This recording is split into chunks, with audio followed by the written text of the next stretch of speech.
el martes por la noche, mientras lavaba los platos después de una cena solitaria en mi apartamento en Valencia, sentí la vibración del móvil en el bolsillo trasero de mis vaqueros. El sonido del agua corriendo y el tintineo de los platos casi ahogó la llamada. Por alguna razón, una sensación extraña me recorrió la espalda. No suelo recibir llamadas tan tarde, menos aún en día laborable. Sequé mis manos en el delantal que me había regalado Mateo, mi hijo, en mi último cumpleaños.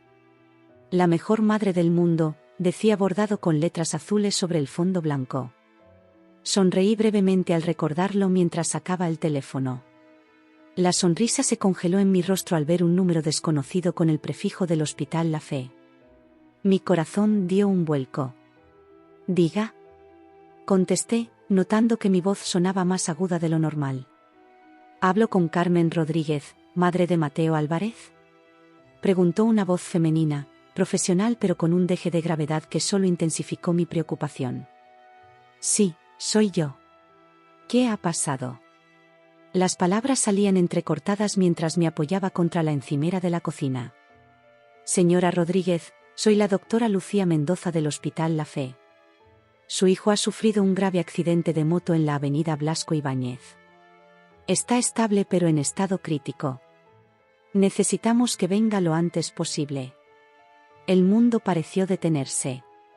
La cocina a mi alrededor se volvió borrosa, como si de repente me hubiera sumergido bajo el agua. ¿Estado crítico? Las palabras resonaban en mi cabeza como martillazos.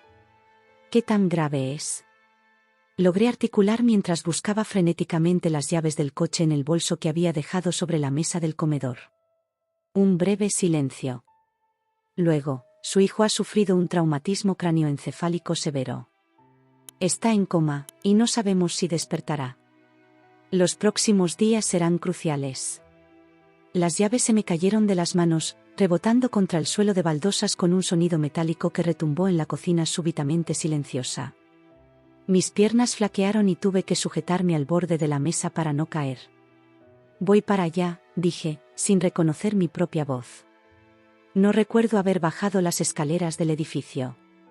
Tampoco recuerdo haber arrancado el viejo Seat Ibiza que había comprado de segunda mano el año anterior, después de años ahorrando cada céntimo de mi sueldo como cajera en el Mercadona del barrio. Solo recuerdo fragmentos, las luces de las farolas pasando como estrellas fugaces a ambos lados de la carretera, el sonido de mi respiración entrecortada, y el sabor salado de las lágrimas que ni siquiera había notado que estaba derramando. Valencia de noche siempre me había parecido hermosa, con sus edificios iluminados y sus avenidas amplias. Esa noche era un borrón de luces y sombras amenazantes.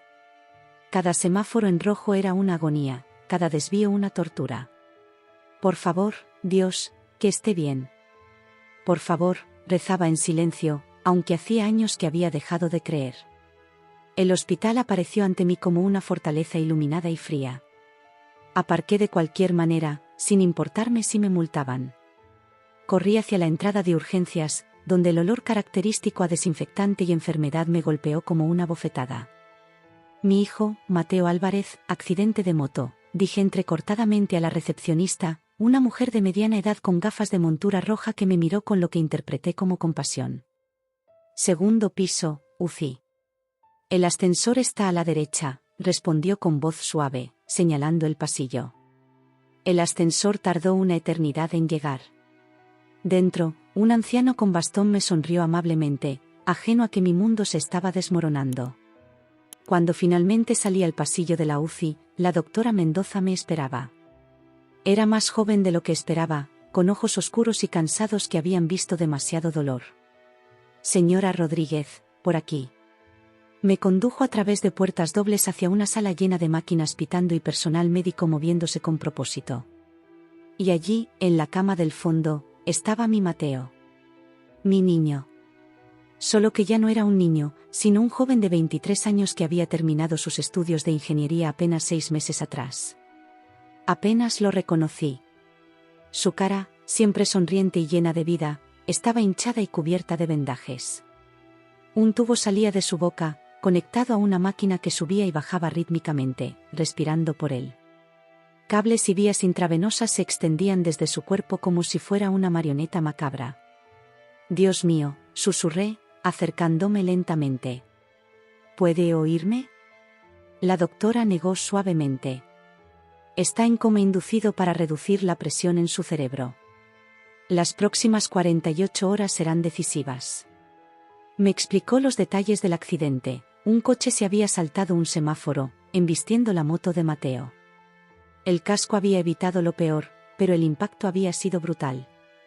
Fracturas múltiples, hemorragia interna, daño cerebral de extensión desconocida. Hablaba y hablaba, pero sus palabras se mezclaban en un zumbido indistinguible. Lo único que podía ver era a mi hijo, mi único hijo, luchando por su vida frente a mis ojos. Me permitieron quedarme a su lado. Acerqué una silla y tomé su mano inerte entre las mías. Estaba fría, demasiado fría. Empecé a frotarla suavemente, como hacía cuando era pequeño y volvíamos de jugar en el parque del Turia los días de invierno. Estoy aquí, mi vida, susurré cerca de su oído. Mamá está aquí. Vas a ponerte bien. Las horas pasaron. Enfermeras entraban y salían, ajustando máquinas, comprobando constantes vitales. El pitido constante del monitor cardíaco era a la vez tranquilizador y aterrador. A las 3 de la madrugada, saqué el móvil con manos temblorosas. Necesitaba apoyo. Necesitaba no sentirme tan terriblemente sola. Marqué el número de mis padres en Alicante. A pesar de nuestras diferencias, a pesar de los años de relación tensa y distante, eran familia. Y la familia está para los momentos difíciles, ¿no? Papá contestó al quinto tono, con voz adormilada y algo irritada. Carmen, ¿sabes qué hora es? Papá, mi voz se quebró. Ha pasado algo terrible. Mateo ha tenido un accidente. Está en coma. Los médicos no saben si sobrevivirá. Un silencio. Luego escuché el murmullo de la voz de mi padre explicándole a mi madre lo que pasaba. Esperé, con el corazón latiendo dolorosamente, alguna palabra de consuelo, alguna promesa de que vendrían, de que no estaría sola en esta pesadilla. Lo sentimos mucho, Carmen, dijo finalmente mi padre. Pero no podemos ir ahora. Tenemos un viaje planeado a Italia con tu hermana Ana y su familia. Salen los billetes muy caros si los cancelamos. El mundo se detuvo por segunda vez esa noche. La mano que sostenía el teléfono comenzó a temblar incontrolablemente. Mi hijo se está muriendo, dije, incrédula. ¿Y ustedes se preocupan por el coste de unos billetes de avión? No es solo eso, Carmen, intervino mi madre, que aparentemente había cogido el teléfono. Ana ha estado planificando este viaje durante meses. Los niños están muy ilusionados. No podemos decepcionarlos. Ana. Siempre Ana. Mi hermana pequeña, la favorita, la niña de sus ojos. Incluso ahora, cuando mi hijo luchaba por su vida, ella seguía siendo la prioridad. Entiendo, dije, con una calma que no sentía. Que disfruten de Italia. Colgué antes de que pudieran responder. Me quedé mirando a Mateo, su pecho subiendo y bajando artificialmente, su rostro irreconocible bajo los vendajes, y sentí que algo se rompía definitivamente dentro de mí. Un sollozo escapó de mi garganta, seguido de otro, y otro más, hasta que ya no pude contenerlos. Esa noche, mientras las máquinas mantenían con vida a mi hijo, lloré no solo por él, sino también por la familia que nunca tuve realmente, por el apoyo que siempre busqué y nunca encontré, por la cruel confirmación de lo que en el fondo siempre había sabido. Estábamos solos, Mateo y yo, contra el mundo. El amanecer llegó sin misericordia, colándose por las persianas entrecerradas de la habitación de la UCI.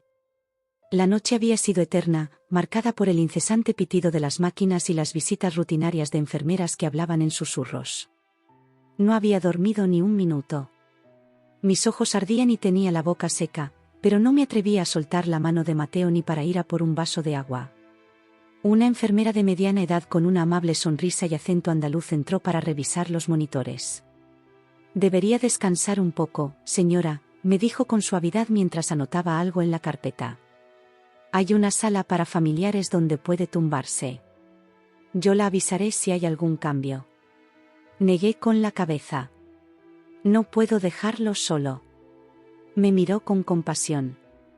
Al menos coma algo. La cafetería ya está abierta. Su hijo necesitará que usted esté fuerte. Miré a Mateo, tan quieto, tan vulnerable. La idea de alejarme me provocaba náuseas, pero la enfermera tenía razón.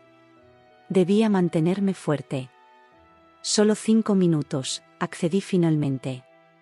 En la cafetería, pequeña y casi vacía a esa hora, pedí un café y una tostada que apenas probé. El móvil pesaba en mi bolsillo como una piedra.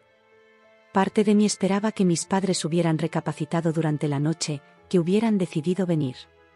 Quizás ya estaban en camino. Quizás solo necesitaban tiempo para asimilar la noticia. Con dedos temblorosos, desbloqueé la pantalla. Ninguna llamada. Ningún mensaje. Algo se retorció dolorosamente en mi pecho. ¿De verdad iban a abandonarnos así? ¿A su nieto, su único nieto varón? Marqué el número de nuevo, con una mezcla de esperanza y rabia creciendo en mi interior. «Carmen», contestó mi madre, sorprendentemente despierta. «¿Cómo está el chico?». Su tono casual, como si preguntara por un resfriado leve, me golpeó con fuerza. «Sigue igual», respondí, conteniendo las lágrimas. «Los médicos dicen que las próximas horas son críticas». «Qué disgusto», suspiró. «Estamos rezando por él». «Rezando», repetí, incrédula. ¿Y no se les ha ocurrido que quizá yo necesite más que oraciones ahora mismo? ¿Que tal vez necesite a mi familia aquí, apoyándome? Un silencio incómodo al otro lado de la línea. «Carmen, ya hablamos de esto anoche». «¿El viaje? Al carajo el viaje». Exploté, provocando que un médico en la mesa del rincón me mirara sobresaltado. «Mi hijo podría morir». «¿Entiendes eso? Tu nieto podría morir mientras tú y papá están tomando fotos del Coliseo». «No seas dramática», el tono de mi madre se endureció. «Los jóvenes son fuertes. Seguro que se recuperará». «¿Dramática?». Mi voz se quebró. «Tiene un traumatismo craneal severo. Está conectado a un respirador. Los médicos no saben si volverá a despertar». «Pero claro, no querrás decepcionar a Ana y sus hijos por un simple coma, ¿verdad? No es justo que hables así. Sabes que los queremos a todos por igual». Una risa amarga escapó de mi garganta. «Por favor, mamá. No insultes mi inteligencia. Siempre ha sido Ana, desde que éramos niñas. Cuando yo necesitaba dinero para los libros de la universidad, no había. Cuando Ana quería irse de Erasmus a París, de repente aparecían los ahorros. Cuando me divorcié de Rafael y necesitaba un lugar donde quedarme con Mateo, no había espacio en casa. Pero cuando Ana se separó, le acondicionasteis el ático entero. Eso no es, no, déjame terminar. He aguantado años de favoritismo, de migajas de atención, convenciéndome de que en el fondo me queríais, a vuestra manera. Pero esto, mi voz se rompió completamente. Esto es demasiado. Si no podéis estar aquí ahora, no quiero volver a saber de vosotros nunca más. No puedes hablar en serio. La voz de mi madre sonaba lejana, casi sorprendida. Somos tu familia. Mi familia está aquí, en esta cama de hospital, respondí, limpiándome las lágrimas con el dorso de la mano. Vosotros sois solo las personas que me trajeron al mundo. Colgué sin esperar respuesta. Mi mano temblaba tanto que casi dejé caer el móvil sobre la mesa. El café se había enfriado, la tostada seguía intacta. Un nudo en la garganta me impedía tragar nada. La decisión que acababa de tomar no había sido impulsiva, aunque lo pareciera. Era el resultado de décadas de desaires, de sentirme siempre en segundo plano, de buscar una aprobación que nunca llegaba. A mis 43 años, finalmente aceptaba la verdad: mis padres nunca habían estado realmente ahí para mí, y nunca lo estarían. Volví junto a Mateo con una extraña sensación de ligereza. Como si hubiera dejado caer una pesada mochila que llevaba cargando toda mi vida sin darme cuenta. El dolor seguía ahí, por supuesto. El miedo por mi hijo no había disminuido ni un ápice. Pero ya no esperaba un rescate que nunca llegaría. Las horas se convirtieron en días. Me instalé en la habitación de Mateo como si fuera mi nuevo hogar. Los médicos me permitían quedarme fuera del horario de visitas, conmovidos quizá por mi situación. O tal vez por mi aspecto, que empeoraba con cada noche sin dormir. El doctor Ramírez, un neurólogo de unos 50 años con canas prematuras y ojos amables, se convirtió en mi ancla a la realidad. Cada mañana pasaba más tiempo del necesario explicándome la evolución de Mateo, respondiendo a mis preguntas, ofreciéndome un café que a veces aceptaba. Su hijo es joven y estaba en excelente forma física antes del accidente, me dijo al tercer día, mientras revisaba los escáneres cerebrales en su tablet. Eso juega a su favor. La inflamación está disminuyendo más rápido de lo que esperábamos. Una chispa de esperanza se encendió en mi pecho. ¿Eso significa que despertará? Su rostro se suavizó. Significa que hay motivos para ser optimistas. Pero el cerebro es complejo, Carmen. Debemos ir día a día. Asentí, agradecida por su honestidad. Esa tarde, mientras leía en voz alta El Quijote a Mateo, siempre había sido su libro favorito, aunque decía que era un poco friki admitirlo a sus amigos, mi móvil vibró con un mensaje. Era de Rafael, mi exmarido y padre de Mateo.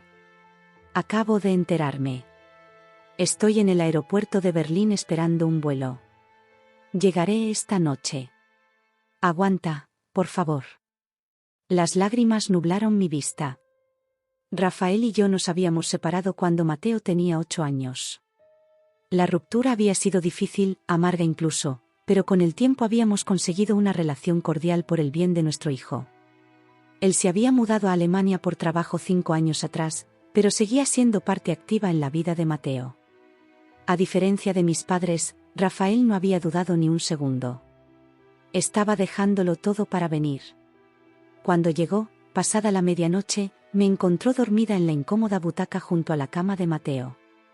Su mano en mi hombro me despertó sobresaltada. Perdona, susurró.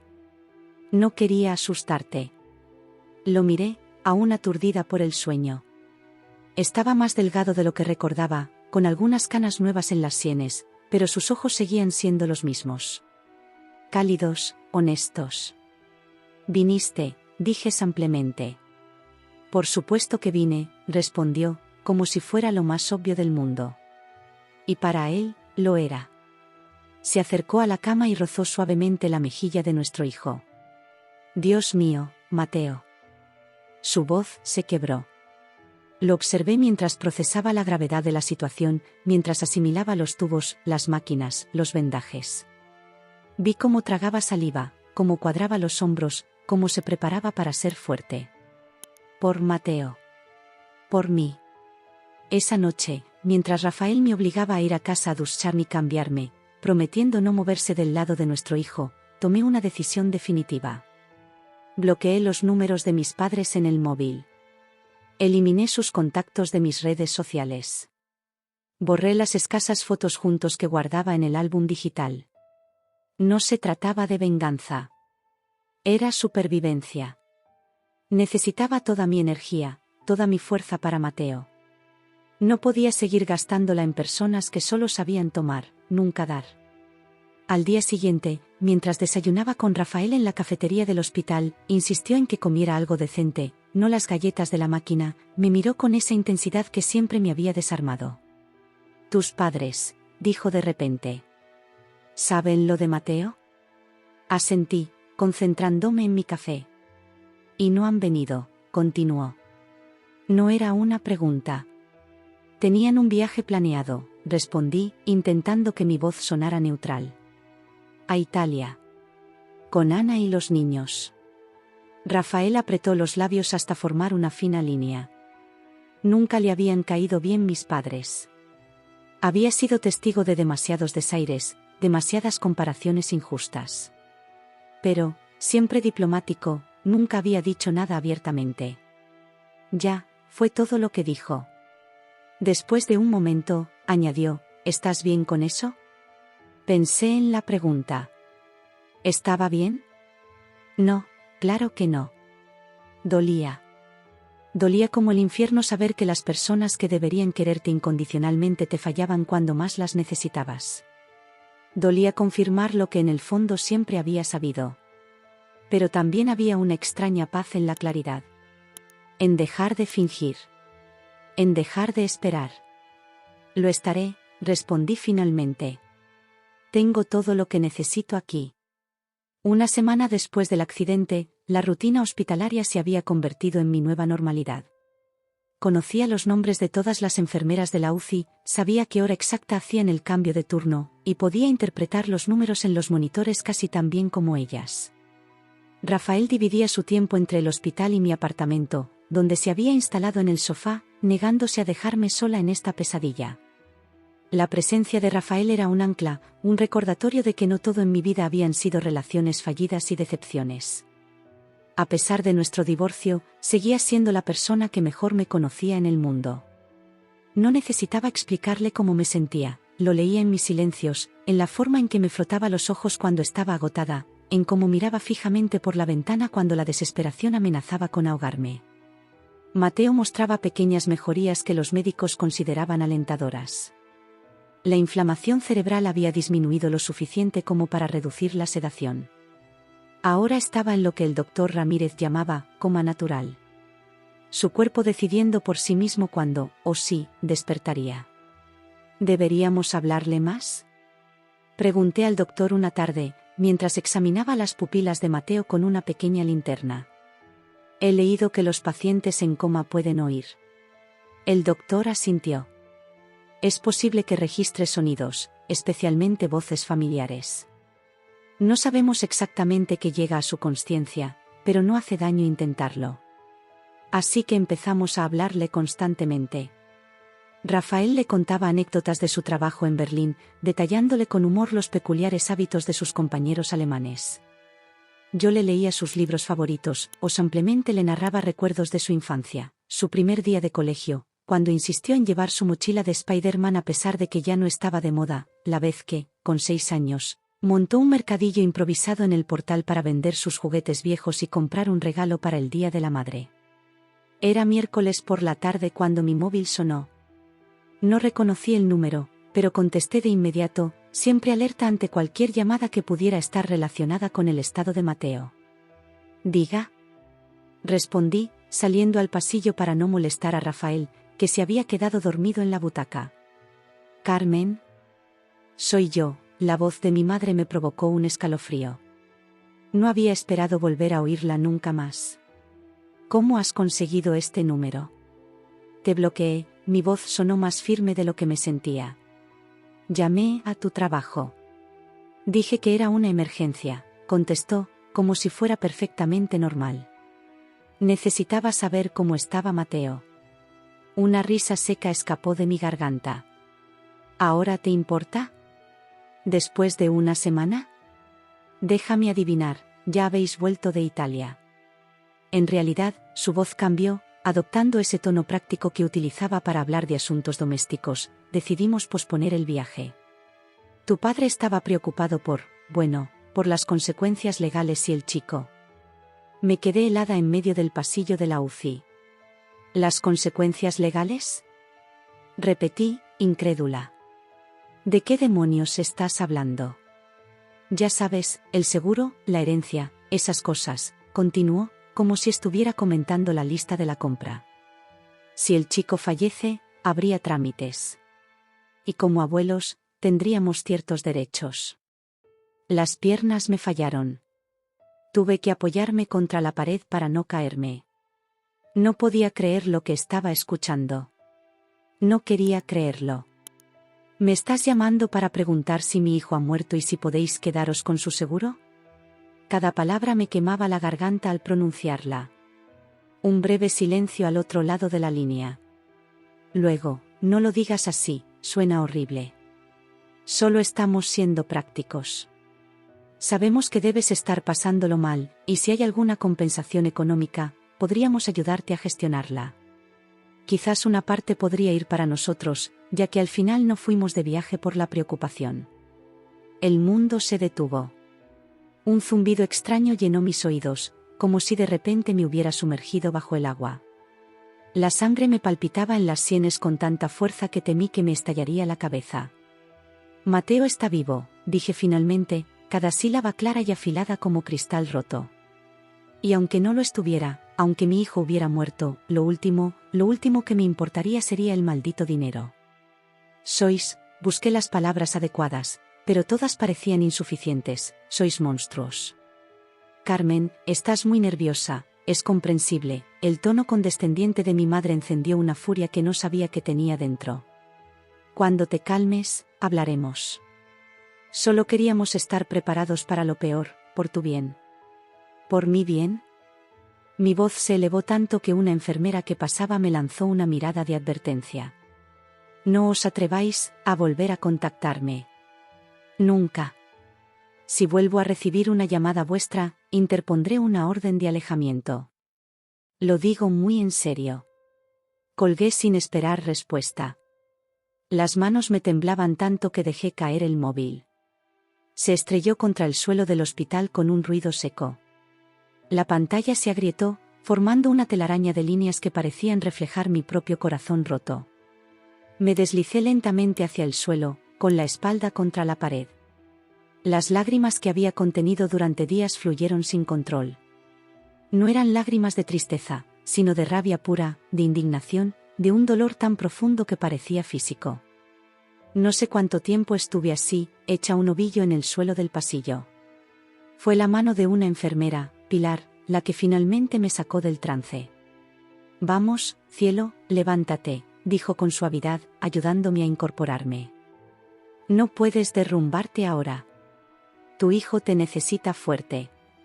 Me llevó a la sala de descanso para familiares y me obligó a beber un vaso de agua. No preguntó qué había ocurrido, pero su mirada compasiva me decía que había visto suficientes tragedias familiares como para intuirlo. A veces, dijo mientras me pasaba un pañuelo de papel, las personas que más deberían apoyarnos son las que más nos fallan. No es tu culpa. Ni la de tu hijo. Sus palabras, simples pero cargadas de verdad, me ayudaron a respirar de nuevo. Asentí, incapaz de hablar todavía, pero agradecida por su comprensión. Esa noche, cuando Rafael volvió con café y bocadillos para ambos, le conté lo ocurrido.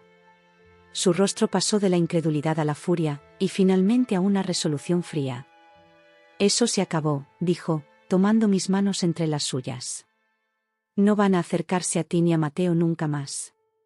Me encargaré personalmente. Por primera vez desde el accidente, me permití apoyarme completamente en él, dejar que otra persona cargara parte del peso. Rafael me abrazó mientras lloraba, mientras dejaba salir toda la rabia y el dolor acumulados, mientras procesaba la terrible verdad: mis padres no solo no me querían, sino que veían a mi hijo, a nuestro Mateo, como poco más que una potencial fuente de dinero. El dolor de esa realización era casi insoportable. Los recuerdos de mi infancia, de las pequeñas muestras de afecto que había atesorado durante años, se teñían ahora de duda y amargura. ¿Habían sentido alguna vez algo genuino por mí? ¿O había sido siempre una carga, una obligación, un proyecto fallido en comparación con mi perfecta hermana Ana? Y lo peor, ¿cómo podría explicarle esto a Mateo si despertaba? ¿Cómo le contaría que sus abuelos, esos mismos que le habían regalado su primera bicicleta, que le preparaban torrijas los domingos cuando íbamos a visitarlos, estaban más preocupados por un hipotético seguro que por su vida? Rafael pareció leer mis pensamientos. No pienses en eso ahora, me dijo suavemente. Si llega el momento, encontraremos las palabras adecuadas. Juntos. Juntos. La palabra reverberó en mi interior como un eco lejano. Habíamos estado separados durante años, cada uno reconstruyendo su vida por separado. Pero en esta crisis, en este momento de necesidad absoluta, habíamos encontrado de nuevo esa conexión que nunca había desaparecido del todo. Los días siguientes pasaron en una extraña nebulosa de esperanza y desesperación. Las constantes vitales de Mateo seguían estables, pero no había signos de que fuera a despertar pronto. El doctor Ramírez nos explicó que cada paciente tenía su propio ritmo, que no podíamos establecer plazos ni expectativas. El cerebro es un misterio, dijo una tarde, mientras revisaba los últimos escáneres. A veces, Cuando parece que no hay progreso visible, en realidad hay toda una reconstrucción neuronal ocurriendo bajo la superficie. Me aferré a esa idea como un náufrago a una tabla. Bajo la superficie, invisible pero real, mi hijo estaba luchando por volver. Rafael tuvo que volver brevemente a Berlín para organizar una excedencia más larga en su trabajo. Prometió regresar en 2 días, máximo. Yo intenté convencerlo de que estaría bien sola, pero la verdad es que la idea de enfrentarme al hospital sin él me aterrorizaba. La primera noche sin Rafael fue especialmente dura. La habitación de Mateo parecía más fría, más clínica. Las máquinas sonaban más fuertes, más amenazadoras. Me encontré hablándole a mi hijo más que nunca, como si mi voz pudiera protegernos a ambos. ¿Sabes? Tu padre y yo, dudé, sin saber exactamente qué quería decir. Ha sido increíble estos días. Me recuerda por qué me enamoré de él en primer lugar. Esa forma que tiene de aparecer exactamente cuando se le necesita, sin hacer preguntas, sin juzgar. Hice una pausa, observando el rostro inmóvil de Mateo. Los hematomas habían empezado a desvanecerse, revelando poco a poco sus facciones familiares. A veces pienso que quizás, me interrumpí. No, es una tontería. Son las circunstancias, el estrés. Pero si sé una cosa con certeza, tenemos una familia, Mateo. Tú, tu padre y yo. Quizás no de la forma convencional, pero es real. Es más real que cualquier cosa que haya experimentado con mis padres. Esa noche, mientras dormitaba en la butaca junto a la cama, soñé con mi madre. Estábamos en la cocina de la casa donde crecí, en Alicante. Ella hacía torrijas, el olor a canela y miel llenaba el aire.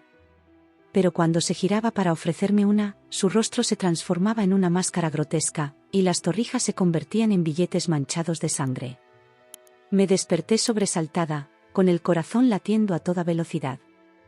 El reloj digital en la pared marcaba las 3:27 de la madrugada. En ese momento, podría jurar que sentí un ligero apretón en mi mano. Miré hacia abajo, donde mis dedos seguían entrelazados con los de Mateo. ¿Mateo? Susurré, incorporándome. ¿Puedes oírme? No hubo respuesta. Sus ojos seguían cerrados, su respiración seguía siendo regular. Pero yo sabía lo que había sentido. No había sido un sueño. Durante un instante, mi hijo había apretado mi mano. Los días en el hospital se mezclaron unos con otros como acuarelas diluidas en agua. El tiempo adquirió una cualidad extraña, elástica, donde los minutos de incertidumbre se estiraban como horas y las semanas parecían comprimirse en instantes fugaces. Mi mundo se había reducido a una habitación de paredes blancas, al pitido constante de las máquinas y a la esperanza tenue de que cada día fuera el día en que Mateo abriría los ojos. Rafael regresó de Berlín con una maleta más grande y la noticia de que había conseguido una excedencia de 3 meses.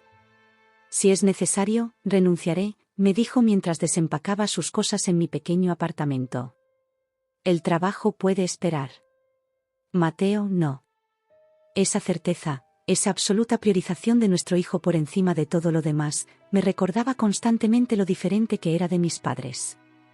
A veces me preguntaba cómo habíamos terminado divorciándonos, cómo habíamos dejado escapar algo que, en el núcleo, parecía tan correcto. Pero esas reflexiones las guardaba para mí misma. Este reencuentro había nacido de la tragedia, no del amor. O al menos, eso me decía. El doctor Ramírez nos había explicado que los pacientes en coma a veces mostraban pequeñas señales antes de despertar, movimientos de ojos bajo los párpados, ligeros apretones de mano, cambios en el patrón respiratorio. Desde aquella noche en que sentí el apretón de Mateo, me había convertido en una observadora obsesiva de cada minúscula alteración en su estado. Has vuelto a hacerlo, ¿verdad? Me preguntó el doctor una mañana, mientras yo consultaba las notas de las enfermeras del turno de noche. ¿El qué? Pregunté, aunque sabía perfectamente a qué se refería. Pasarte toda la noche despierta, analizando cada respiración, respondió con una sonrisa cansada. Carmen, tienes que cuidarte también. Si sigues así, acabarás siendo tú la que necesite una cama de hospital. Sabía que tenía razón, pero ¿cómo podía explicarle que dormir se sentía como una traición? que cada vez que cerraba los ojos, temía que Mateo abriera los suyos y no me encontrara allí, vigilando, cuidándolo. Al 10º día del accidente, ocurrió algo que rompió la rutina. Estaba sola en la habitación, Rafael había bajado a comprar comida, cuando escuché un golpe suave en la puerta. Al girarme, me quedé petrificada. Allí, como apariciones de una pesadilla, estaban mis padres. Mi madre, con un vestido estampado demasiado alegre para la ocasión y un pañuelo de seda al cuello, sostenía un ramo de flores que parecía sacado directamente de una película mala. Mi padre, con su habitual aspecto de funcionario jubilado, camisa celeste metida por dentro del pantalón, cinturón apretado un punto más de lo necesario, miraba al suelo, incapaz de sostenerme la mirada. ¿Qué hacéis aquí? Mi voz sonó ronca, extraña hasta para mí misma. Mi madre dio un paso hacia adelante, extendiendo el ramo como una ofrenda de paz. Queríamos ver cómo estaba nuestro nieto, dijo, intentando sonar maternal. No, interrumpí, levantándome de la butaca. No. Después de lo que dijisteis, después de esa llamada, fue un malentendido, intervino mi padre. Tu madre se expresó mal. Estábamos preocupados, nerviosos. Repetí, incrédula. ¿Me estás diciendo que por los nervios preguntasteis si mi hijo había muerto para poder quedaros con su seguro? Mi madre tuvo la decencia de sonrojarse. No fue así, Carmen. Estás exagerando como siempre. Esas palabras, como siempre, fueron la gota que colmó el vaso. Toda mi vida me habían acusado de ser demasiado sensible, demasiado dramática, cuando lo único que hacía era reaccionar a sus constantes desprecios. Quiero que os vayáis ahora mismo, dije, señalando la puerta. No tenéis derecho a estar aquí. No después de lo que habéis demostrado ser. Somos sus abuelos, insistió mi madre, avanzando hacia la cama. Tenemos todo el derecho a ver a nuestro nieto. Algo dentro de mí, una fuerza que no sabía que poseía, se desató en ese momento. Me interpuse entre ellos y Mateo, como una leona protegiendo a su cachorro. No os acerquéis a él, gruñí, temblando de rabia. Si dais un paso más, llamaré a seguridad. Mi padre pareció comprender la gravedad de mi amenaza, porque tomó suavemente el brazo de mi madre. Quizás deberíamos volver otro día, sugirió. No habrá otro día, respondí, cada palabra clara y cortante. No quiero volver a veros. Nunca. Ni cerca de mi hijo, ni cerca de mí. Mi madre dejó caer el ramo al suelo, las flores esparcidas como la última esperanza de reconciliación. No puedes hacer esto, dijo, y por primera vez, vi algo parecido al miedo en sus ojos. Somos tu familia. No, sacudí la cabeza. Mi familia está en esta cama, luchando por su vida. Y mi familia es Rafael, que dejó todo para estar aquí. Vosotros solo sois dos personas que comparten mi ADN. En ese momento, como si lo hubiera convocado con mis palabras, Rafael apareció en la puerta. Su mirada recorrió la escena, las flores en el suelo, mi postura defensiva, mis padres entre confundidos y ofendidos. ¿Todo bien?, preguntó, aunque era obvio que nada estaba bien. Mis padres ya se iban, respondí, sin apartar la mirada de ellos. Rafael, siempre más diplomático que yo, asintió brevemente hacia ellos. Señores, creo que es mejor que respeten los deseos de Carmen. Ha sido una semana muy difícil. Mi padre, incapaz de enfrentarse al hombre que había cuidado de su nieto mejor que él, asintió y tiró suavemente del brazo de mi madre. Vámonos, Pilar. Pero mi madre, siempre terca, siempre convencida de su razón, se resistió. Esto no quedará así, advirtió, apuntándome con un dedo acusador. Ana se enterará de cómo nos has tratado. Todos se enterarán. Adelante, respondí, sorprendida por mi propia calma. Diles lo que quieras. Diles que preferí cuidar de mi hijo en coma antes que atender vuestros dramas. Diles que me negué a dejaros usar su tragedia para vuestro beneficio. Diles la verdad, por una vez. Mi madre palideció. Si había algo que siempre había temido, era que la verdad sobre su egoísmo saliera a la luz, que sus amigos y conocidos vieran más allá de la fachada de abuela perfecta que había construido cuidadosamente. Vámonos, dijo secamente a mi padre, y sin añadir nada más, salieron de la habitación. Cuando la puerta se cerró tras ellos, mis piernas cedieron.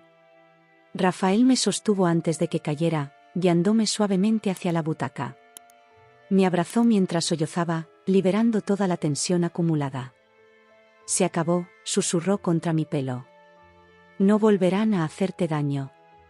Te lo prometo. Y le creí.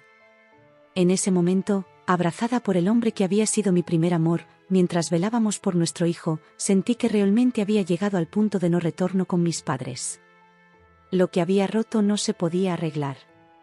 Lo que habían destruido con años de indiferencia y una llamada de codicia no podía reconstruirse. Y sorprendentemente, esa certeza trajo consigo una especie de paz. Como si un peso hubiera sido liberado de mis hombros.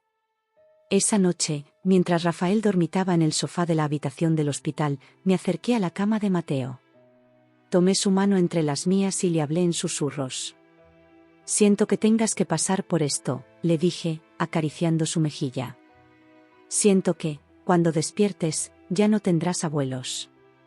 Pero te prometo, hijo mío, que nunca te faltará amor. Tu padre y yo, hice una pausa, pensando en cómo habíamos vuelto a encontrarnos en medio de la tragedia. Nosotros te daremos todo el amor que necesites. Somos suficientes. Los tres somos suficientes. No esperaba respuesta, por supuesto. Pero justo entonces, sentí otro apretón en mi mano. Más fuerte que el anterior, más decidido. Y luego, un movimiento en sus párpados. Un ligero temblor, como el aleteo de una mariposa. ¿Mateo? Susurré, inclinándome sobre él. ¿Puedes oírme? Sus párpados se movieron de nuevo. Y luego, muy lentamente, como si estuviera emergiendo de las profundidades de un océano, sus ojos comenzaron a abrirse. El corazón me dio un vuelco. Rafael. Grité, sin soltar la mano de mi hijo. Rafael, despierta. Mateo está despertando. Rafael se incorporó de un salto, confuso por el sueño interrumpido. Al ver lo que estaba sucediendo, corrió hacia la cama, hacia nuestro hijo que luchaba por abrir los ojos completamente. Pulsé el botón de llamada a enfermería con tanta fuerza que temí romperlo. Todo a mi alrededor pareció moverse a cámara lenta, la entrada precipitada de la enfermera, su expresión cambiando de preocupación a alegría, el doctor Ramírez que apareció en tiempo récord. Y en medio de todo ese caos, los ojos de Mateo finalmente abiertos, confusos pero vivos, buscándome en la habitación repentinamente llena de gente. Mamá, su voz era apenas audible, ronca por el tubo que habían retirado días atrás. Pero para mí, fue el sonido más hermoso del mundo. El despertar de Mateo no fue como en las películas. No hubo un momento mágico en que abriera los ojos y comenzara a hablar con normalidad, contándonos lo que había visto durante su tiempo en coma. La realidad fue más compleja, más lenta y, a su manera, más milagrosa. Primero vinieron las evaluaciones. El doctor Ramírez y un equipo de neurólogos pasaron horas haciéndole pruebas, seguir un dedo con la mirada, apretar manos, responder a preguntas sencillas. Mateo estaba confuso, como si hubiera despertado en un país extranjero donde no hablaban su idioma. A veces me miraba fijamente, reconociéndome, otras, sus ojos pasaban sobre mí como si fuera una desconocida. Es normal, me aseguró el doctor. El cerebro está reorientándose. Como reiniciar un ordenador complejo. Algunas funciones volverán rápidamente, otras necesitarán tiempo. Rafael y yo nos turnábamos para estar a su lado, temerosos de que si lo dejábamos solo, podría volver a sumergirse en las profundidades del coma. Le hablábamos constantemente, anclas verbales para mantenerlo conectado con la realidad. Al tercer día de su despertar, mientras le leía un artículo sobre el Valencia CF, siempre había sido un fanático, Mateo habló con más claridad de lo que lo había hecho hasta entonces. Abuela, dijo de repente, interrumpiendo mi lectura. Me quedé inmóvil, el periódico congelado entre mis manos. ¿Qué has dicho, cariño?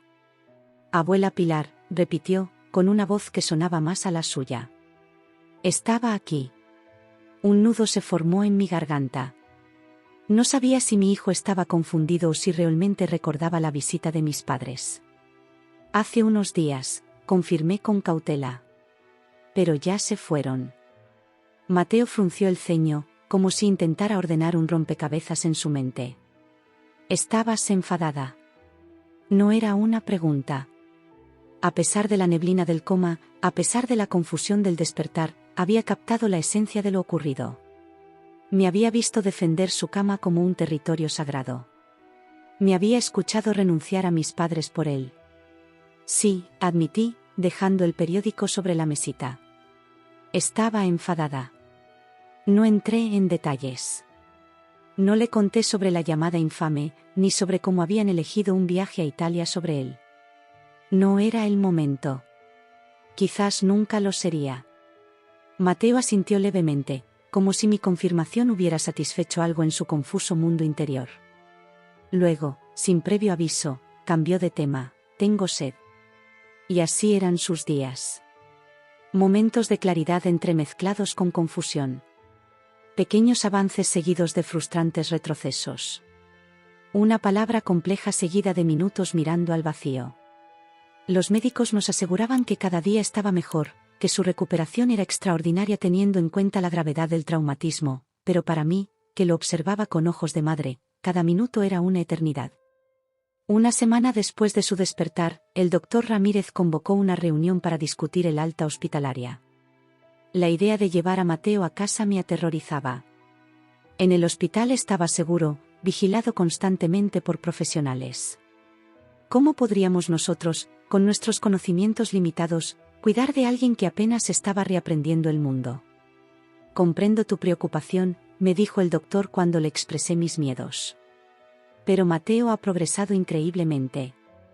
Sus constantes son buenas, sus reflejos mejoran día a día, y quedarse en el hospital solo retrasará su recuperación completa. Necesita su entorno familiar, sus cosas, su normalidad. Rafael, que había permanecido en silencio durante la conversación, finalmente habló: podemos hacerlo, Carmen. Entre los dos, podemos cuidarlo. Lo miré, sorprendida por su seguridad. Había algo en su rostro, una determinación tranquila, que me recordó al hombre del que me había enamorado hace tantos años. El hombre que no temía nada, que siempre encontraba soluciones donde yo solo veía problemas. ¿Y tu trabajo?, pregunté, aunque sabía que era una excusa para disimular mi propio miedo. Ya te lo dije, respondió con una sonrisa cansada. El trabajo puede esperar. Mateo, no. Esa noche, mientras Rafael dormía en el sofá de la habitación, me senté junto a la cama de Mateo. A diferencia de las semanas anteriores, cuando yacía inmóvil como una estatua de cera, ahora se movía en sueños, fruncía el ceño, incluso murmuraba palabras inconexas. Era como observar a un niño pequeño, vulnerable pero lleno de vida. Vamos a llevarte a casa, susurré, aunque sabía que no podía oírme. Va a ser difícil, pero lo conseguiremos. El día del alta fue un torbellino de actividad. Enfermeras entrando y saliendo con formularios, el doctor Ramírez ofreciendo últimas instrucciones, Rafael organizando el transporte mientras yo empacaba las pocas pertenencias que habíamos acumulado durante nuestra estadía. Recuerda, insistió el doctor por tercera vez, necesitará fisioterapia 3 veces por semana. Y las revisiones neurológicas quincenales son innegociables. Asentí, guardando la larga lista de medicamentos y sus horarios en mi bolso. Estaremos aquí religiosamente, prometí. Mateo, sentado en una silla de ruedas, observaba todo con expresión ausente. Ese día estaba más callado de lo habitual, como si presintiera el enorme cambio que se avecinaba. Cuando finalmente salimos del hospital, el sol de Valencia nos recibió con una claridad deslumbrante. Mateo entrecerró los ojos, acostumbrados a la luz artificial de su habitación. Rafael se apresuró a colocarle una gorra que había comprado específicamente para este momento. ¿Mejor así?, le preguntó, ajustándola sobre sus ojos. Mateo asintió levemente, el primer gesto de reconocimiento que había mostrado en horas. El viaje a casa fue extrañamente silencioso. El taxi avanzaba por calles que parecían diferentes después de semanas enclaustrados en el hospital. La ciudad bullía de vida, estudiantes camino a la universidad, turistas fotografiando la ciudad de las artes y las ciencias, gente normal viviendo vidas normales. Observé a Mateo mirando por la ventanilla, sus ojos siguiendo el movimiento de la ciudad. ¿Qué estaría pensando? ¿Recordaría estas calles? ¿O todo era nuevo para él, como si nunca hubiera vivido aquí? Mi apartamento, que siempre me había parecido pequeño, ahora se sentía enorme y amenazante. Demasiados obstáculos, demasiadas esquinas donde Mateo podría tropezar, demasiados desafíos para su cuerpo aún debilitado. Rafael parecía leer mis pensamientos mientras ayudaba a Mateo a instalarse en su antiguo dormitorio, que habíamos acondicionado apresuradamente el día anterior. Un paso a la vez, me dijo en voz baja. No tenemos que resolverlo todo hoy. Y así comenzó nuestra nueva normalidad. Días estructurados alrededor de medicaciones, ejercicios de rehabilitación, citas médicas. Rafael se instaló permanentemente en nuestro sofá, convirtiéndose en cocinero improvisado, enfermero aficionado y guardián constante. Mateo mejoraba visiblemente cada día. Sus frases se volvían más complejas, sus movimientos más seguros. La confusión inicial dio paso a la frustración por las cosas que no podía hacer como antes, y luego a una determinación férrea por recuperarlas. Un mes después del alta, estábamos cenando los tres en la mesa del comedor, un milagro cotidiano que no dejaba de maravillarme, cuando sonó el timbre. Rafael y yo intercambiamos miradas. No esperábamos visitas. La mayoría de nuestros amigos sabían que preferíamos mantener a Mateo en un entorno tranquilo y predecible. Yo voy, dijo Rafael, levantándose de la mesa. Lo seguí hasta el recibidor, una inquietud inexplicable agitándose en mi pecho.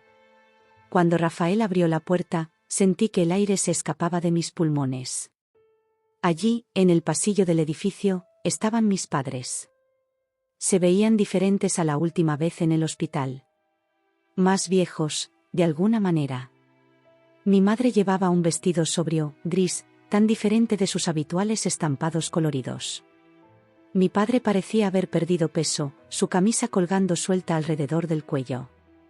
Carmen, dijo mi madre, y su voz sonaba extraña, despojada de su habitual tono autoritario. Rafael se tensó a mi lado, su mano buscando la mía en un gesto protector. Creo que dejó muy claro que no quería verlos, dijo con una calma que no concordaba con la rigidez de su postura. Por favor, intervino mi padre. Solo 5 minutos. Tenemos algo importante que decirle. A todos. Estaba a punto de cerrarles la puerta en la cara cuando escuché la voz de Mateo desde el comedor. ¿Mamá? ¿Quién es? Mi corazón dio un vuelco. Mateo no había visto a sus abuelos desde antes del accidente. No sabía la verdad sobre la llamada, sobre su ausencia durante los peores días. ¿Cómo reaccionaría? Empecé, indecisa. Somos tus abuelos, Mateo, llamó mi madre, alzando la voz para que la escuchara. ¿Podemos pasar a verte? Hubo un silencio, y luego, vale.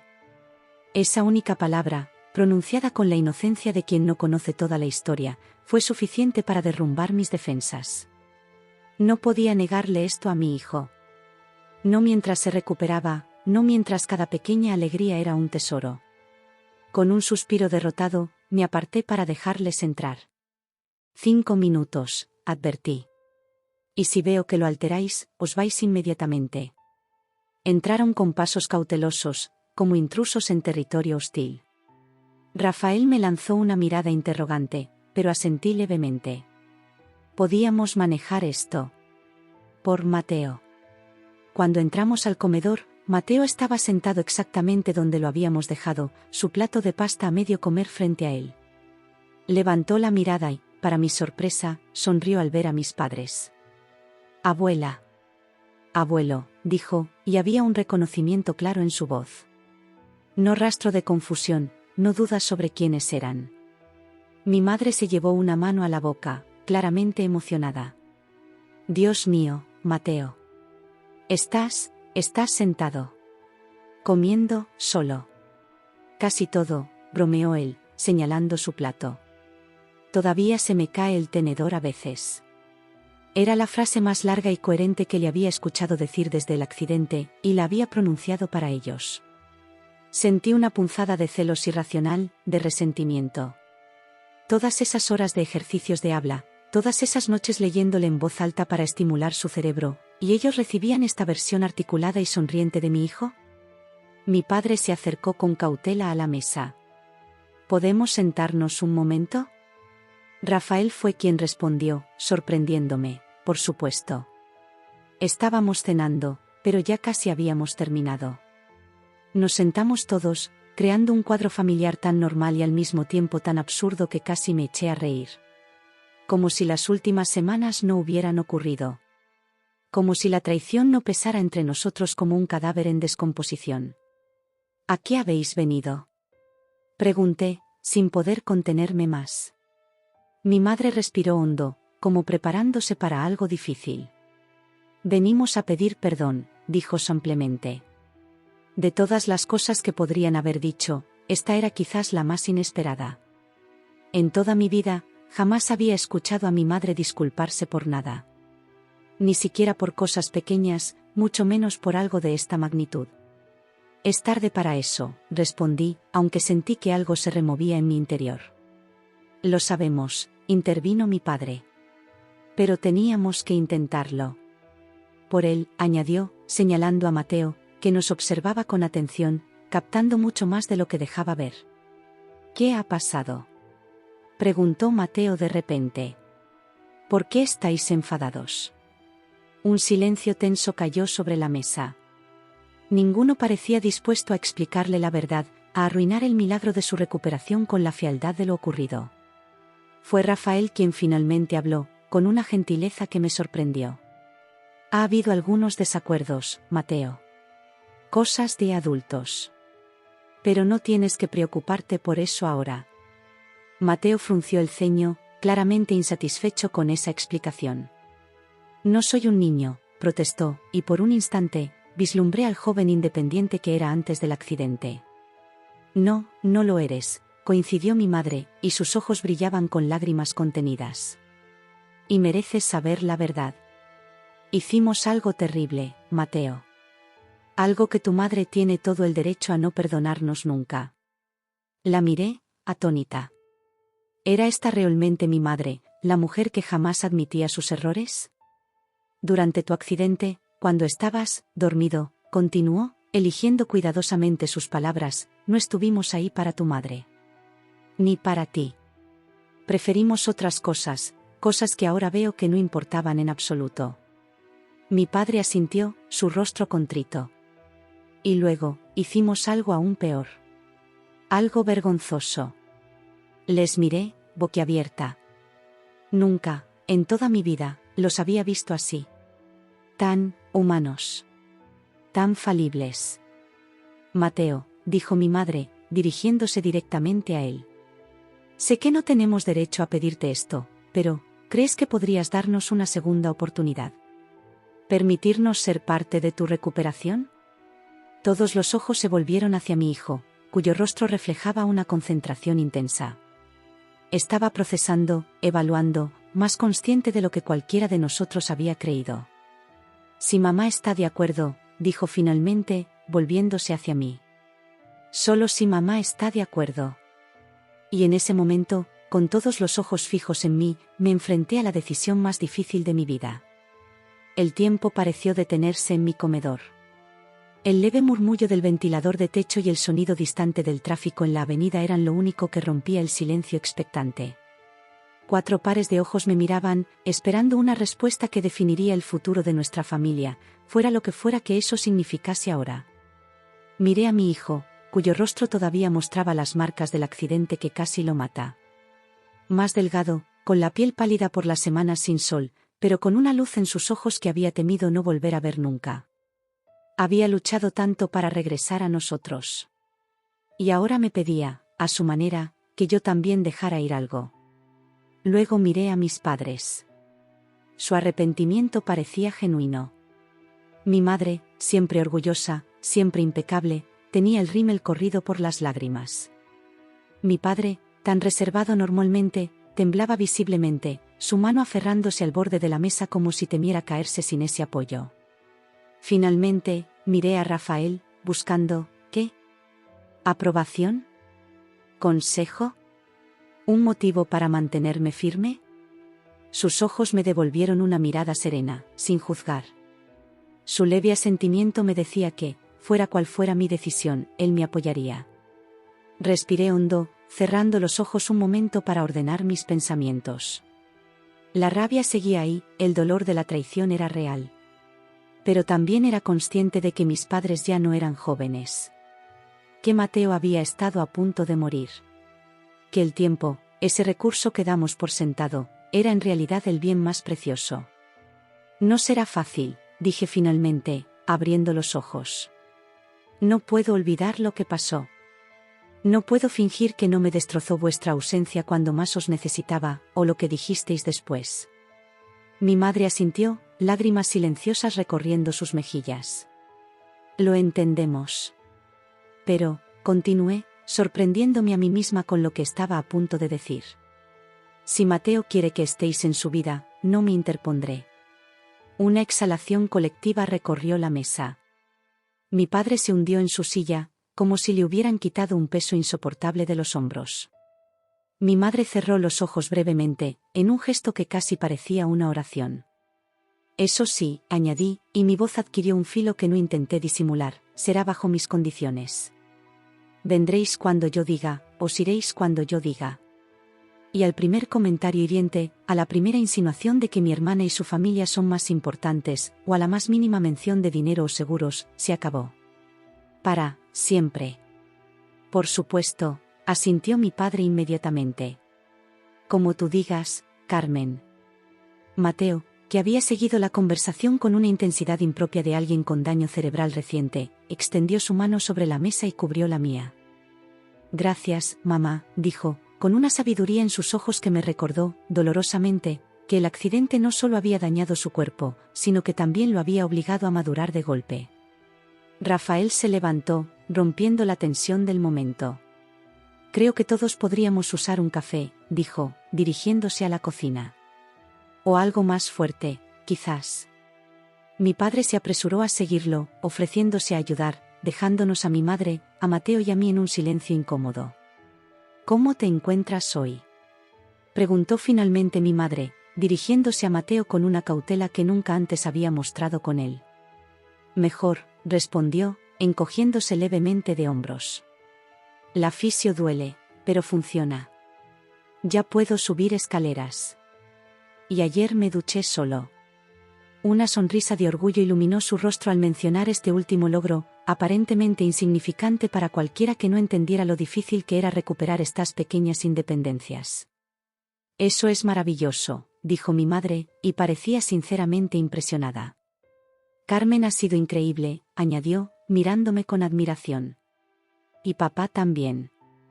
No se han separado de mí ni un minuto. Sentí mis mejillas arder ante su elogio. No me consideraba increíble en absoluto. Solo había hecho lo que cualquier madre haría. Lo que ellos deberían haber hecho, pensé con un rescoldo de resentimiento que intenté apagar.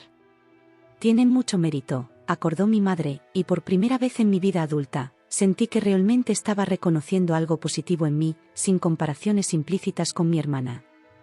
Cuando Rafael y mi padre regresaron con el café, la conversación fluyó sorprendentemente. Mi madre preguntó por los detalles de la rehabilitación, mi padre se ofreció a ayudar con los trámites del seguro médico, que yo había estado posponiendo por falta de energía mental. Al caer la noche, cuando finalmente se preparaban para marcharse, mi madre me abrazó brevemente. Un abrazo rígido, incómodo, como si ambas hubiéramos olvidado cómo hacerlo. Gracias, susurró en mi oído. Sé que no lo merecemos. No respondí. No podía decirle que todo estaba perdonado, porque no era cierto. Pero asentí levemente, reconociendo su gratitud. Esa noche, después de acostar a Mateo, Rafael y yo nos sentamos en el sofá con 2 copas de vino, agotados emocionalmente. ¿Crees que hice lo correcto?, pregunté, dudando de mi decisión ahora que estábamos solos. Rafael meditó la pregunta, dándole la importancia que merecía. Creo que hiciste lo mejor para Mateo, respondió finalmente. Y a la larga, quizás también para ti. ¿Para mí? Pregunté, escéptica. El rencor consume, Carmen, dijo suavemente. Te lo digo por experiencia. Sabía a qué se refería. Después de nuestro divorcio, él había guardado tanto resentimiento que casi había enfermado. Solo cuando finalmente lo dejó ir, cuando aceptó que ambos habíamos cometido errores, pudo reconstruir su vida. No sé si alguna vez podré confiar en ellos de nuevo, admití, mirando fijamente el vino en mi copa. No sé si alguna vez podré olvidar cómo me hicieron sentir. No tienes que olvidar, respondió. Solo tienes que decidir si quieres que ese recuerdo defina tu futuro o no. Esa noche dormí profundamente por primera vez en semanas, sin despertarme para comprobar si Mateo respiraba, sin sobresaltarme ante cada pequeño ruido.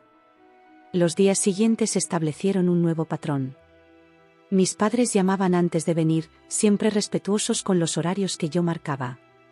Traían comida casera, revistas para Mateo, pequeños detalles que denotaban atención y cuidado genuino. Mi madre incluso se ofreció a quedarse con él una tarde para que Rafael y yo pudiéramos salir a cenar, un ofrecimiento que todavía no me sentía preparada para aceptar. Una semana después de aquella cena, recibí una llamada de mi hermana Ana. Me preparé mentalmente para el ataque, para los reproches por cómo había tratado a nuestros padres, para las acusaciones de ser egoísta y dramática. Carmen, dijo cuando contesté, su voz sorprendentemente suave. ¿Cómo estás? ¿Cómo está Mateo? Estamos bien, respondí cautelosamente. Mejorando día a día. Me alegro, hubo una pausa, y luego, mamá y papá me contaron lo que pasó. Todo. Contuve la respiración, esperando lo peor. Quería decirte que lo siento, continuó, dejándome atónita. Siento no haber estado allí cuando me necesitabas. Siento haber sido tan privilegiada toda nuestra vida sin darme cuenta. Sin ver lo injusto que era contigo. Las lágrimas que no había derramado en semanas acudieron de repente a mis ojos. De todas las disculpas recibidas últimamente, esta era quizás la más inesperada y, en cierto modo, la más necesaria. No sé qué decir, admití, mi voz quebrándose. No tienes que decir nada, respondió Ana. Solo quería que lo supieras.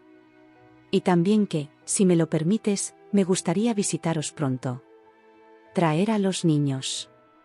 Ellos adoran a Mateo, siempre preguntan por él. Pensé en mis sobrinos, a quienes, a pesar de todo, siempre había querido. Pensé en Mateo, que disfrutaba siendo el primo mayor, el que les enseñaba juegos y les contaba historias. Me gustaría eso, dije finalmente, sorprendiéndome a mí misma. Cuando colgué, encontré a Rafael observándome desde el umbral de la cocina, una sonrisa tranquila en su rostro. El mundo está lleno de sorpresas, ¿eh? Comentó. Parece que sí, concordé, secándome las lágrimas con el dorso de la mano. Esa tarde, mientras observaba a Mateo hacer sus ejercicios de rehabilitación con una determinación que me llenaba de orgullo, reflexioné sobre los giros inesperados que había dado mi vida en las últimas semanas. El accidente de mi hijo, el terrible despertar a la verdad sobre mis padres, el reencuentro con Rafael, y ahora, este puente inesperado con mi hermana. Nada había salido como esperaba. Todo había sido más doloroso, más difícil, pero también más transformador de lo que podría haber imaginado. 2 meses después del alta de Mateo, el doctor Ramírez nos dio la noticia que llevábamos esperando. Todos los indicadores neurológicos eran positivos. La recuperación de Mateo era, en sus palabras, notable. Aún quedaba camino por recorrer, pero lo peor había pasado. Esa noche, mientras Rafael y yo cocinábamos juntos, una nueva costumbre que habíamos desarrollado casi sin darnos cuenta, me detuve un momento a observarlo. Cortaba verduras con precisión, concentrado en la tarea, completamente a gusto en la cocina que una vez había sido nuestra. ¿Qué pasará cuando Mateo esté completamente recuperado? Pregunté de repente. Rafael dejó el cuchillo y me miró con una intensidad que me hizo contener la respiración. ¿Qué quieres que pase? La pregunta flotó entre nosotros, cargada de significado. No hablábamos solo del futuro inmediato, de arreglos logísticos o de responsabilidades compartidas. Hablábamos de nosotros. De lo que habíamos redescubierto en medio de la tragedia. No lo sé, respondí honestamente. Todo ha cambiado tanto. Rafael asintió, comprendiendo. No tenemos que decidirlo ahora, dijo, volviendo a su tarea. El tiempo dirá. Y tenía razón.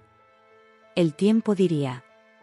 El tiempo, que casi nos había arrebatado lo más valioso, ahora se extendía ante nosotros como un regalo, como una segunda oportunidad. Un mes más tarde, Mateo volvió a la universidad. Solo a 2 clases por semana, como oyente, pero era un comienzo. Rafael seguía con nosotros, ocupando el sofá que, por acuerdo tácito, nadie mencionaba que era demasiado pequeño para él. Mis padres nos visitaban regularmente, manteniendo siempre el respeto por los límites que yo había establecido. La relación seguía siendo frágil, como un jarrón reparado que nunca volvería a ser exactamente como antes. Pero era algo. Un comienzo. Una noche, después de que todos se hubieran marchado, mis padres, mi hermana y sus hijos que habían venido a celebrar el cumpleaños de Mateo, me encontré recogiendo los restos de la fiesta con una extraña sensación de paz. Lo que había pasado, había pasado. No podía cambiarlo. La traición de mis padres durante los días más oscuros siempre sería una cicatriz en mi corazón.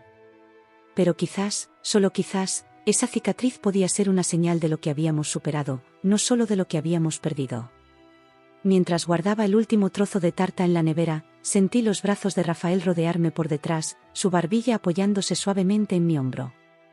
¿En qué piensas?, murmuró. Me giré para mirarlo, para ver esos ojos que conocía tan bien y que, al mismo tiempo, seguía redescubriendo cada día. En que a veces, dije, escogiendo las palabras con cuidado, perder a ciertas personas es un alivio. Pero a veces, encontrarlas de nuevo, o redescubrirlas de forma diferente, puede ser un milagro inesperado. Rafael sonrió, entendiendo a quién me refería en cada parte de esa frase. Un milagro inesperado, repitió, acercándome más a él. Me gusta cómo suena eso. Y mientras me besaba en la cocina de lo que una vez había sido nuestro hogar y que ahora, de alguna manera, se estaba convirtiendo en algo nuevo, pensé que sí, a mí también me gustaba cómo sonaba eso. Un milagro inesperado. Un nuevo comienzo. Una historia diferente a la que habíamos planeado, pero quizás, solo quizás, una historia mejor al final.